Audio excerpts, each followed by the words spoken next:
चलिए city centre की शुरुआत करेंगे इस वक्त की बड़ी खबर के साथ जो सुकमा से है। नक्सली कैंप पर पुलिस की ताबड़तोड़ छापेमारी की गई है।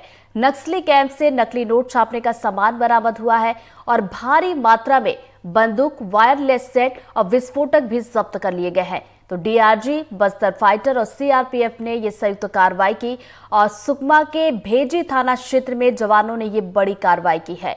तो बड़ी खबर आपको बता रहे हैं सुकमा से। तस्वीर आपको दिखा रहे हैं, ये वही नकली नोट है जो नक्सलियों की तरफ से छापे जा रहे थे और बड़ी कार्रवाई यहां पर की गई। मौके पर टीम पहुंची और कैंप से देखिए नकली नोट बरामद किए गए हैं।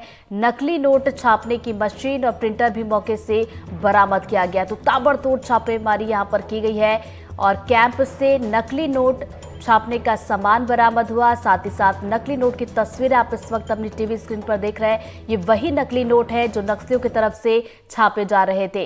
तो नोटों को छापने वाली मशीन को भी यहां पर जब्त किया गया, प्रिंटर जब्त किया गया। इसके अलावा भारी मात्रा में बंदूक, वायरलेस सेट और विस्फोटक भी मौके से जब्त कर लिए गए हैं। तो आपको ये भी बता दें, डीआरजी, बस्तर फाइटर, सीआरपीएफ ने संयुक्त कार्रवाई की एक्सक्लूसिव तस्वीर एनडीटीवी मध्य प्रदेश छत्तीसगढ़ पर आप देख रहे हैं। तो ये तस्वीर आप देखिए, सुकमा से बड़ी खबर और ये समझ में आता है कि नक्सली यहाँ पर आर्थिक संकट से जूझ रहे हैं। यही वजह है कि देखिए नकली नोट यहाँ पर छापे जा रहे हैं। और इसी खबर पर ज्यादा जानकारी के साथ हमारे सहयोगी सलीम हमारे साथ जुड़ गए, सीधा उनका रुख करेंगे। सलीम, ये तस्वीरें बताती है कि नक्सली इस वक्त आर्थिक संकट से जूझ रहे हैं। जी बिल्कुल, नक्सली आर्थिक संकट से जूझ रहे हैं। बीते 1.5-2 सालों में जिस तरह से सुरक्षा बलों ने माओवादियों के खिलाफ जो अभियान छेड़ा है, जिस तरह से ऑपरेशन लॉन्च किए गए हैं, उसमें सुरक्षा बलों को बड़ी सफलताएं मिलते जा रही हैं। और बीते सरकार बदलने के बाद बीते 4 महीनों में 135 नक्सलियों को मुठभेड़ों में मार गिराया गया है। सुरक्षा बल लगातार माओवादियों के आर्थिक, सामाजिक और अलग जो सप्लाई चेन से जिस तरह से फूड, खाद्य सामग्री की सप्लाई की जाती थी, उस पर भी नक्सलियों के चैन को तोड़ने में पुलिस कामयाब हुई है।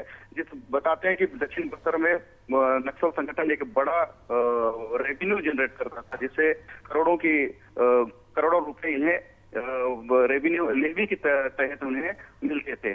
उस पर भी पुलिस ने प्रहार करते उनके चैन को तोड़ने का काम किया है।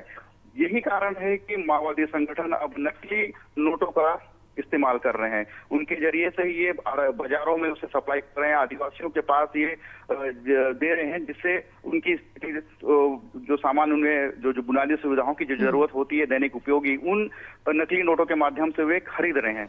पुलिस ने एक बार आर्थिक सप्लाई चेन को तोड़ने में कामयाब हुई है और आने वाले समय में माओवादियों को एक बड़ा नुकसान होने की संभावना जा रही है, क्योंकि जो आर्थिक जो लाभ मिलता था, जिस तरह से दक्षिण बस्तर के अलग अलग इलाकों से लेवी वसूली माओवादी करते थे, उसको पुलिस ने तोड़ने का काम किया है।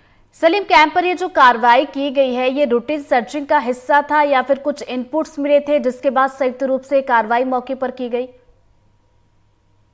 जी बिल्कुल, एक स्पेसिफिक इनपुट पर यह कार्रवाई की गई है। बीते 5-6 महीनों में दक्षिण बस्तर के अलग अलग इलाकों में मुठभेड़ हो रहे हैं और यही कारण है कि बीजापुर, नारायणपुर, दंतेवाड़ा जैसे इलाकों में माओवादियों को मुठभेड़ों में मार गिराया जा रहा है। लेकिन सुकमा जिला एक ऐसा इलाका है जहाँ नक्सली अपने आप को सुरक्षित मानते थे।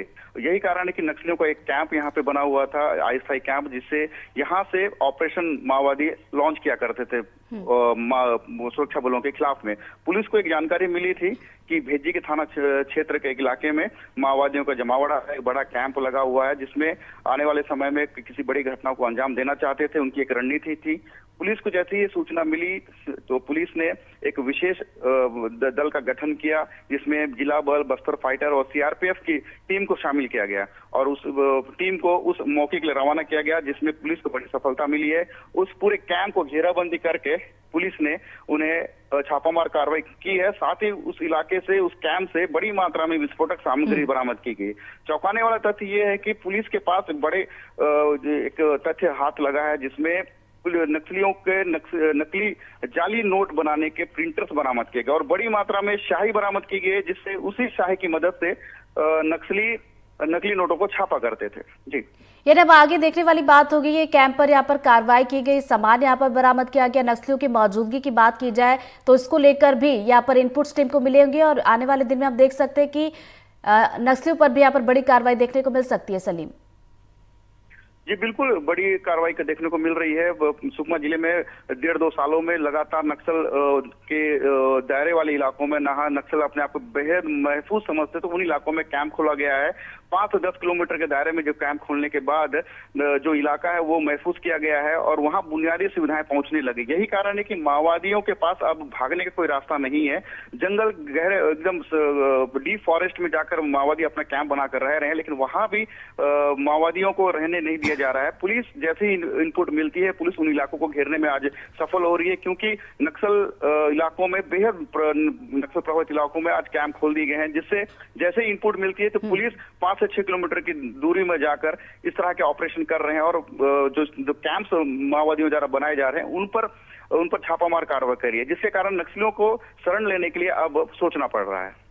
बिल्कुल, बहुत बहुत शुक्रिया सलीम आपका तमाम जानकारी के लिए। तो एक बार फिर से बता दें, सुकमा से बड़ी खबर जहां पर संयुक्त कार्रवाई की गई है। डीआरजी के जो जवान थे वो मौके पर पहुंचे इनपुट्स मिलने के बाद और कैंप को घेर कर यहां पर मौके से देखिए नक्सली जो कैंप था वहां से नकली नोट बरामद किए गए हैं। इन्हें बनाने की मशीन, स्याही, इसके अलावा विस्फोटक भी मौके से बरामद किया गया। तो बड़ी सफलता यहां पर मिली है जवानों को।